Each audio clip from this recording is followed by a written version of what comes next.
Hello everyone, welcome back to online study on. आज हम इस वीडियो में बात करेंगे मैथ्स और रीजनिंग के कुछ और भी इंपॉर्टेंट सवाल, और आशा करते हैं कि इससे पहले के अपने बाकी के पार्ट्स को ज़रूर देख लिया होगा। नहीं देखे हैं तो ज़रूर चेकआउट करिए, क्योंकि यहाँ पे जो भी आपको क्वेश्चंस डेली बेसिस पे कराए जा रहे हैं वो बहुत ज़्यादा इंपॉर्टेंट है और एग्ज़ाम्स के लिए काफ़ी ओरिएंटेड है। तो आप अच्छे तरीके से सारे क्वेश्चंस को सॉल्व करिए और खुद से पहले करने की कोशिश करिए, उसके बाद सॉल्यूशन को देखा करिए। तो चलिए इस वीडियो को हम शुरू करते हैं, और आज भी हमारे पास उतने ही अच्छे अच्छे सवाल है, तो एंड तक वीडियो के साथ बने रहना। शुरू करते हैं।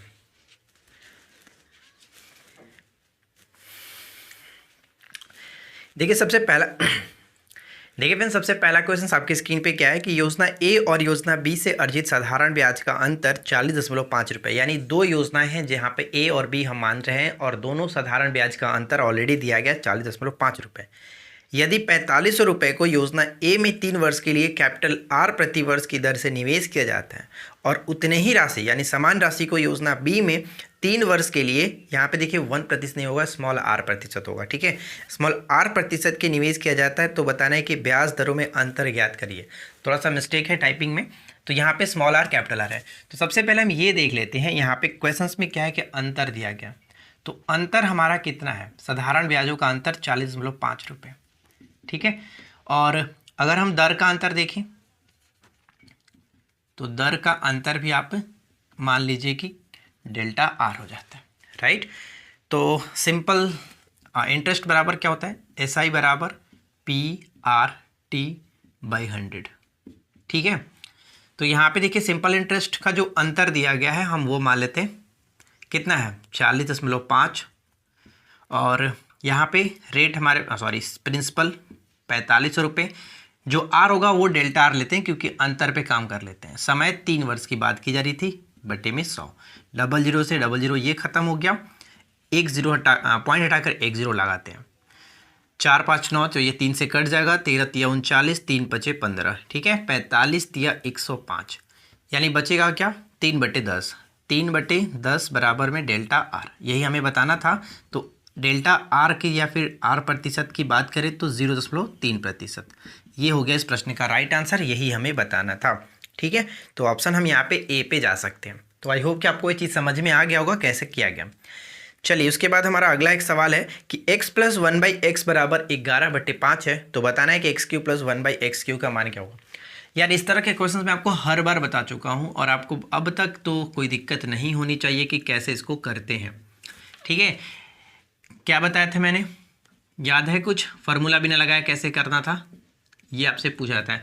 यानी a + 1/a बराबर k दिया गया है, तो a³ + bq बराबर क्या करते हैं, तो डायरेक्ट आपको बताया गया कि a³ + 1/aq बराबर kq - 3k कर लेते हैं, kq - 3k, यानी ये आपका k है, तो kq करेंगे तो कितना 11/5 का क्यूब और माइनस में 3 गुने k, ठीक है। तो 11 का क्यूब 13 31 बटे में कितना हो जाएगा 125, हाँ ठीक है, और माइनस में 33/5।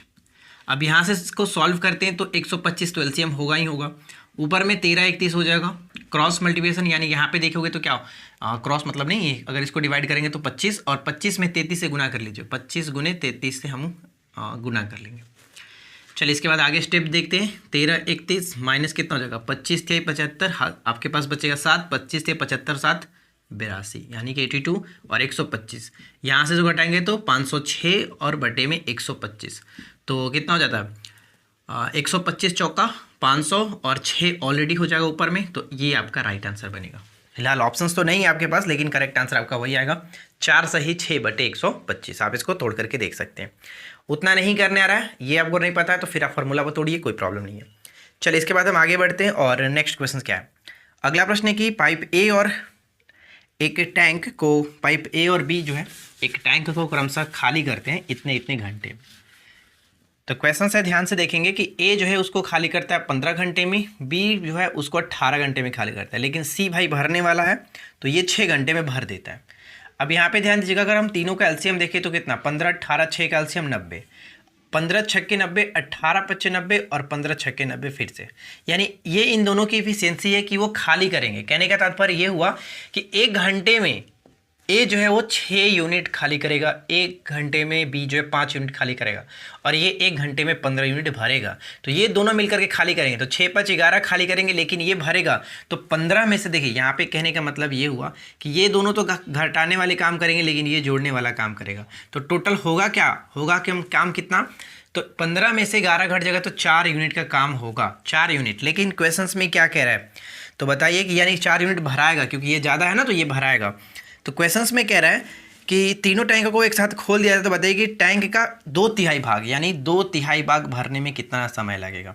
30 तिहाई 90, इसको कटा लेते हैं 2, ये कटा लेंगे आपका 5, यानी कि 15 घंटे का समय लगेगा उस टैंक को भरने में, 2/3 उसको भरने में। हो गया काम खत्म, ऑप्शन सी पे जा सकते हैं। चलिए इसके बाद अगला सवाल है कि यदि एक व्यापारी अपने माल पर लागत से 25% अधिक अंकित करता है, मान लीजिए कि उसका सीपी 100 था, मार्केट प्राइस बेचारा कितना अंकित करता है 25% बढ़ा करके, ठीक है, और अपने ग्राहकों को उसने बिल में 12% का डिस्काउंट भी दिया है। तो 12% अगर डिस्काउंट देगा तो कितना, 88/100।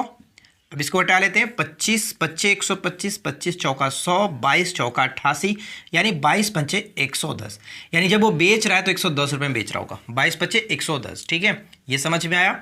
अब यहाँ पे ध्यान दीजिए कि तब वो बताइए कितना प्रतिशत लाभ कमाता है। तो भैया खरीद रहा है 100 रुपये में और बेच रहा है 110 रुपये में, तो कितने का प्रॉफिट हुआ, आप कहेंगे 10% का प्रॉफिट हुआ। सिंपल सी बात है, 100 रुपये में खरीद के 110 रुपये बेच रहा है तो 10% का प्रॉफिट हो जाएगा, यानी ऑप्शन डी पे जा सकते हैं। एक अगला प्रश्न है कि एक शंकु के आधार का क्षेत्रफल, ध्यान दीजिएगा, शंकु इंग्लिश में कोन कहते हैं ना, तो शंकु का आधार का क्षेत्रफल, शंकु क्या होता है, शंकु का आधार का क्षेत्रफल ये हमारे पास दिया गया, आधार का क्षेत्रफल यानी कि ये, और तो आधार कैसा होगा, एक कह सकते हैं वृत्त का होगा। तो वृत्त का क्षेत्रफल हम यहाँ पे निकाल सकते हैं, वृत्त का क्षेत्रफल 1386 दिया गया, तो यहाँ से हमें आर निकल जाएगा, ठीक है। तो 1386 22/7, जब आर की वैल्यू नहीं दी जाती है तो हम वहाँ पे हमेशा 22/7 का यूज़ कर लेते हैं। तो देखिए 22 6 के 132 होता है, और यहाँ पे बचेगा 6 और 6 66, 22 तिहाई 66, यानी आर स्क्वायर का वैल्यू 63 × 7, और आर की वैल्यू देखें तो क्या हो जाएगा, चलो आर स्क्वायर कर लेते हैं, तो 9 × 7 × 7, अब यहाँ पे आर निकालेंगे तो 3 × 7 यानी 21 निकल जाएगा, आर की वैल्यू 21, ठीक है। अब प्रश्न पे क्या पूछा जा रहा है, यदि देखिए शंकु की ऊंचाई भी हमारे पास ऑलरेडी गिवन है कि जो कि ये 54 सेंटीमीटर दिया गया, ठीक है। यदि शंकु को पिघला करके 3 सेंटीमीटर त्रिज्या वाला एक ठोस अर्धगोला बनाया जाता है तो बताइए कितने अर्धगोले बनाए जाएंगे। तो मैंने आपको क्या बताया कि जब भी किसी भी आकृति से दूसरी आकृति में हम लोग चेंज करते हैं तो वहाँ पे उसको आयतन को पिघलाया जाता है। तो चलिए इसके आयतन पे हम लोग छेड़छाड़ कर लेते हैं। तो आयतन के साथ अगर छेड़छाड़ करेंगे तो क्या करेंगे, जैसे कि इसको पिघला करके गोला बनाया जा रहा है तो करेंगे क्या, 1/3 पाई आर क्यूब, इसको डिवाइड कर लेते हैं 2/3 pi r cube, sorry square h होता है, माफ़ी चाहेंगे, स्क्वायर एच, और ये आपका क्यूब। 2/3 मैंने क्यों किया, क्योंकि गोला जो कहा जा रहा है वो अर्धगोला कहा जा रहा है, अर्धगोलाकार हमें बनाना है, ठीक है, अर्धगोलाकार बनाना है। तो 2/3 से करेंगे क्योंकि टोटल क्या होता है 4/3 होता है, लेकिन यहाँ पे 2/3 हो जाएगा। तो पाई से पाई तो खत्म हो जाएगा। अब वहाँ पे देखिए 1/3 आर स्क्वायर कितना है 21 × 21, ऊंचाई भी हमारे पास दिया गया था 54, लेकिन ये क्या है तीसरा बटा आपका ऊपर में चला जाएगा, 3 ऊपर, नीचे आपका 2 रह जाएगा। आर क्यूब कितने आर का बनाना था, यहाँ पे ध्यान दीजिएगा 3 सेंटीमीटर त्रिज्या वाला, 3 सेंटीमीटर त्रिज्या वाला, तो 3 3 3 कर लेते हैं। अब क्या है 3 से 3 खत्म, 2 से ये 27, ठीक है, और 3 ये आपका 27 खत्म, ऊपर में बचेगा 21 × 21 जो कि होता है 441, यही होगा करेक्ट आंसर। यानी अगर इस शंकु को पिघलाते हैं तो कितने गोले बनेंगे, अर्धगोले बनेंगे, तो जो कि 441 अर्धगोले बनेंगे, ऑप्शन हम ए पे जा सकते हैं, ठीक है। चलिए इसके बाद अगला सवाल देखते हैं। नेक्स्ट क्वेश्चन है कि किसी आयताकार खेत की लंबाई और चौड़ाई में अनुपात 10:3 है, यानी L 10x मान लेते हैं तो जो उसका चौड़ाई है वो 3x मान लेते हैं, ठीक है। खेत के चारों ओर 12, ध्यान से देखना होगा यहीं पे कि मीटर स्क्वायर है या फिर मीटर है, तो 12 प्रति मीटर यानी कि सिर्फ और सिर्फ मीटर है। तो मीटर है तो मतलब कि क्या है कि इसके चारों तरफ बाड़ लगाने का मतलब कि ये जो इस तरह से बाड़ लगाया जाएगा आयताकार है तो ये क्या है इसका, इस किनारे से चारों तरफ, तो ये पेरीमीटर यानी कि परिधि पे काम करना है। तो आपको मैं बता दूं कि अगर हमारे पास जो भी रुपया है, कितना खर्च लगता है 6240। तो 6240 को मैं अगर कितना 12 से डिवाइड करता हूं तो देखिए, अगर 12 रुपये प्रति मीटर है तो इसमें टोटल में डिवाइड करता हूं तो कितना निकल जाए, टोटल कितना मीटर था। तो मैं इसको डिवाइड करता हूं, 12 पंजे 60, यहाँ पे बचेगा 2 और 4, 12 दूनी की 24, 520, यानी 520 मीटर का टोटल ये आपका इसका पेरीमीटर था, 520 मीटर। तो हमें यहाँ से निकाल सकते हैं कि इसकी लंबाई चौड़ाई कितनी है।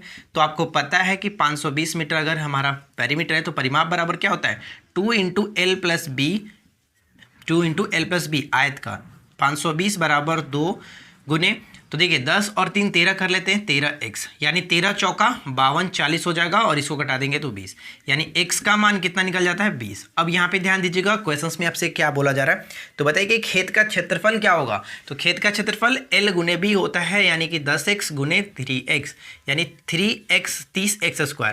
तो 30 × x के जगह पे मैं क्या रखूँगा, 20 × 20, 20 × 20, यानी कि 4 × 12 और 12 पे 3 0। ये हमारा इस प्रश्न का राइट आंसर होगा 12,000, जो कि ऑप्शन हम डी पे जाएंगे। देखिए फ्रेंड्स, मेंसुरेशन का जो काम होता है ना, वो सिर्फ और सिर्फ फॉर्मूले पे होता है। अगर आपको फॉर्मूला अच्छे से पता होगा तो आप सारे क्वेश्चंस को इजीली कर पाओगे, इसमें कोई दिक्कत नहीं। जैसे बोला जाता है बस उसी तरह से करते चलना है। चलिए, इसके बाद अगला प्रश्न देखिए क्या है कि समलंब चतुर्भुज का क्षेत्रफल। समलंब चतुर्भुज क्या होता है, ये होता है समलंब चतुर्भुज, यानी A, B, C और D। ठीक है, समलंब चतुर्भुज ये दोनों आपस में बराबर होते हैं। इसके बाद कह रहा है कि समलंब चतुर्भुज का जो क्षेत्रफल है वो 1386 है। समानांतर भुजाओं के बीच की दूरी, यानी यहाँ से लेके ये जो समानांतर भुजा है आपका ये 14 है, बीच की दूरी हो गई। और समानांतर भुजाओं में अनुपात जो है वो देखिए, नीचे वाला 5x हो जाएगा, ऊपर छोटा वाला है तो 4x हो जाएगा, ये है। तो बताइए कि समानांतर भुजाओं की लंबाई का अंतर क्या होगा, यानी इन दोनों का अंतर हमें बताना है। तो सिंपल सा फार्मूला हमारा होता है, समलंब चतुर्भुज का क्षेत्रफल जो एरिया बराबर क्या होता है 1/2 इंटू दोनों भुजाओं का योगफल, यानी AB + CD और इंटू आपका हो जाएगा हाइट, ऊंचाई।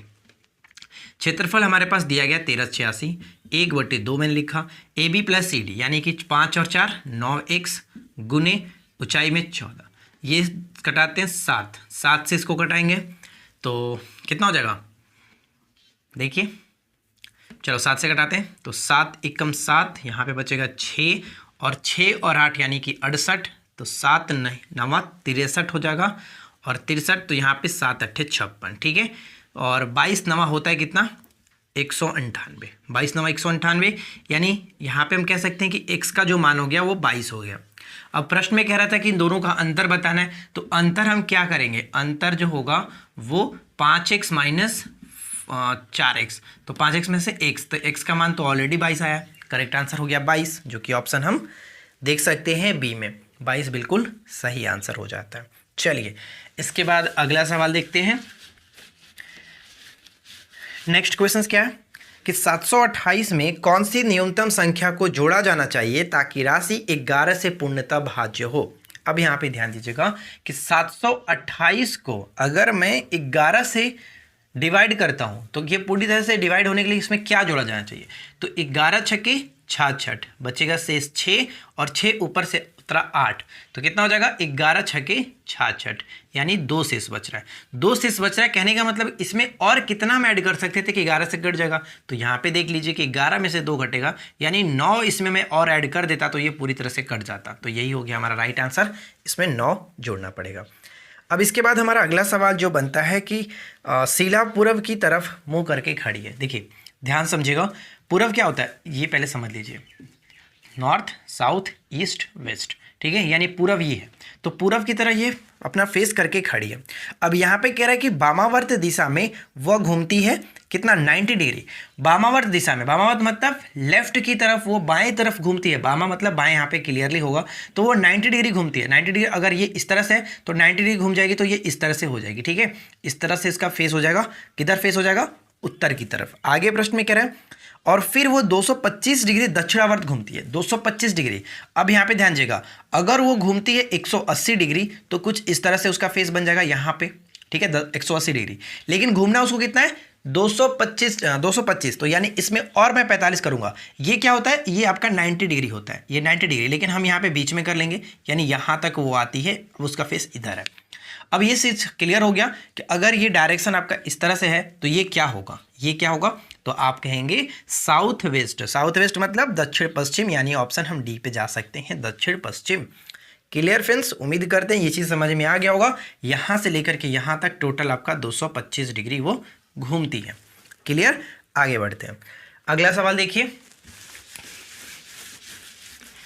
नेक्स्ट क्वेश्चन जो कि रीजनिंग से 23:13 है और हमसे पूछा गया, बताइए कि 43 का अनुपात क्या होगा। कोशिश करिए, खुद से कोशिश करिए क्या होगा। देखिए कैसे किया गया मैं आपको बताता हूँ, पहले वीडियो को आप रोक करके खुद से करने की कोशिश करिए। इसमें किया गया ये कि देखो 23 जो लिखा गया ना, 23 को 2 का स्क्वायर प्लस 3 का स्क्वायर, यानी 4 + 9 ये जोड़ दिया गया 13। ठीक है, उस तरह से हम यहाँ पे इसमें कर देते हैं 43 जो है इसको 4 का स्क्वायर प्लस 3 का स्क्वायर, कितना हो जाएगा 16 + 9 यानी कि 25। ये हो गया राइट आंसर 25। ठीक है, 25 ऑप्शन सी।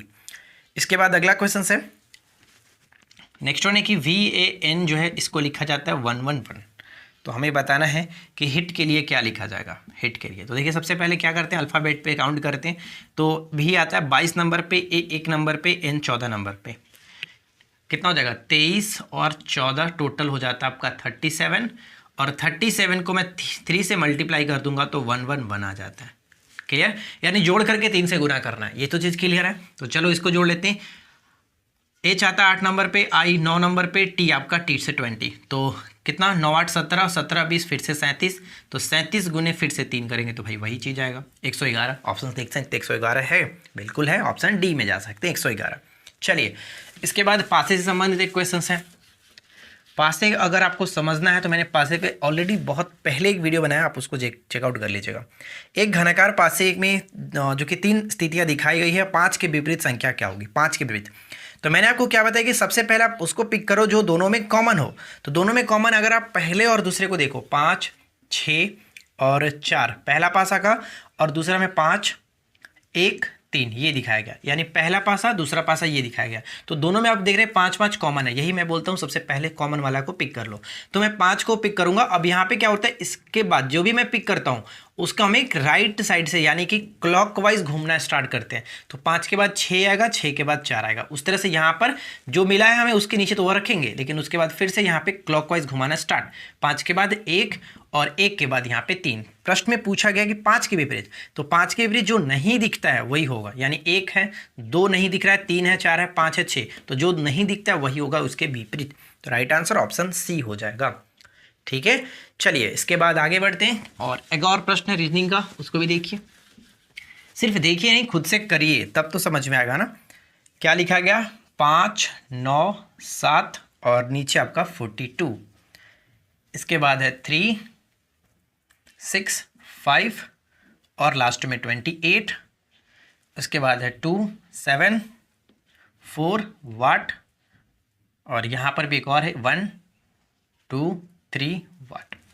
चलिए करिए कैसे, और मैं आपको पहले भी बता चुका हूँ कि जो भी हमारा नीचे ज़्यादा दिखता है वहीं पे जाने की कोशिश करते हैं। ये 42 कैसे लाया गया, तो 7 5 12 और 9 21, 21 में 2 से गुना कर देंगे तो 42 आ जाएगा। ठीक है, यानी कि सभी को जोड़ करके 2 से गुना कर देना, 5 + 9 + 7 को 2 से गुना कर दीजिए, तो ये आपका 42। ठीक उसी तरह से यहाँ पर भी है 6 और 3 9 5 14, 14 में 2 से गुना करेंगे 28। तो चलिए सभी में करते हैं, 7 4 11 और 2 11 और 2 13, 13 दूनी की 26, यहाँ पे 26 आना चाहिए, और यहाँ पे 3 2 5 1 6, 6 दूनी 12, यहाँ पे 26 और 12 सही आंसर होगा। 26 और 12 ऑप्शन बी में देख सकते हैं, 26 और 12 ऑप्शन बी। इसके बाद अगला क्वेश्चन है कि 3 संख्याओं का अनुपात 1:2:3 है। 3 संख्याओं का अनुपात 1:2:3 है, और इनका HCF जो दिया गया है वो कितना है, 8 है। तो हमें बताना है कि उनका लघुत्तम समापवर्तक क्या होगा। लघुत्तम समापवर्तक जो LCM होगा वो तीनों संख्याओं का गुणनफल 1 2 3 और इसमें हम लोग HCF से गुना कर लेंगे। 8 दूनी की 16 तिया 48, यही इसका राइट आंसर है। 48 इज द करेक्ट आंसर। ठीक है, और एक और प्रश्न हमारे पास ये है कि चलो सबसे पहले इसको हम हटाते हैं, तब आपको अच्छी तरीके से क्लियरली समझ में आएगा। तो क्वेश्चन आपके स्क्रीन पे, सबसे पहले उसको देखिए, समझिए और करने की कोशिश करिए। क्वेश्चन कह रहे हैं कि एक व्यक्ति 32 किलोमीटर की दूरी तय करता है। कितना? 32 किलोमीटर की दूरी तय करता है। तो चलो मान लेते हैं कि यहाँ से लेकर के यहाँ तक का उसका जो डिस्टेंस है वो टोटल 32 किलोमीटर है। क्लियर? 32 किलोमीटर है। अब प्रश्न में कह रहा है कि 1 घंटे 20 मिनट के बाद उसने देखा कि उसके द्वारा तय की गई दूरी शेष दूरी का 5/7 के बराबर है। तो मान लेते हैं कि कुछ दूरी उसने तय किया होगा यहाँ तक, ठीक है, यहाँ तक, और बाकी जो शेष दूरी क्या होगा, 32 माइनस x हो जाएगा। टोटल अगर 32 है तो उसमें से x चल गया तो 32 माइनस x। अब प्रश्न में क्या कह रहा है कि 1 घंटा 20 मिनट के बाद उसने देखा कि जो उसके द्वारा तय की गई दूरी थी, यानी x किलोमीटर वो चला था, तो x किलोमीटर तय की गई दूरी शेष दूरी का 5/7 के बराबर है। यही तो प्रश्न में कह रहा था। तो 7 एकम 7 क्रॉस करेंगे तो 7x बराबर में 32 बच्चे 160 माइनस 5x। इसको मैं इधर लाता हूं तो 12x बराबर में 160, और x का मान अगर हम यहाँ पे निकालेंगे तो कितना निकल जाएगा? चलो ये तो कटेगा नहीं, 160 बटे 12 कर लेते हैं, यानी कि 4 से कटाते हैं तो 40 चौका 160 और 4 ते 12, यानी 40/3। ये हो गया क्या, उसने डिस्टेंस तय किया था इतना। अब प्रश्न में क्या कह रहे हैं और कितने घंटे में इसने तय किया था, जो समय था वो भी हमें पता है, 1 घंटा 20 मिनट। तो 1 घंटा 20 मिनट में टोटल कितना घंटा हो जाएगा? तो 1 20/60, तो 20×3 60, यानी 4/3। ठीक है, 4/3 घंटा। तो बस चाल निकाल लेते हैं। चाल बराबर दूरी बटे समय, तो दूरी कितना था, 40/3, और समय लगा है 4/3। ठीक है, तो 40/3 क्रॉस में अगर करते हैं तो 3 ऊपर में चला जाएगा, नीचे 4, 3 से 3, 4 10 एकम 10 चौका 40। ठीक है, तो यहाँ पे कहने का मतलब क्या हुआ कि उसका जो स्पीड रहा होगा वो 10 किलोमीटर प्रति घंटा रहा है। तो correct answer 10 kilometre per hour right answer बन जाता है। बस काम खत्म। आज की इस वीडियो में इतना ही। आज का सेवा यहीं पे समाप्त होता है, और आशा करते हैं कि आप लोग को आज कुछ नया सीखने को मिलेगा, नया क्वेश्चन आपने देखा होगा। ठीक है, वीडियो अगर पसंद आए तो वीडियो को लाइक एंड शेयर जरूर करें। साथ ही साथ चैनल पे पहली बार आए तो सब्सक्राइब करके नोटिफिकेशन बेल आइकन को ऑल पे सेट करिए।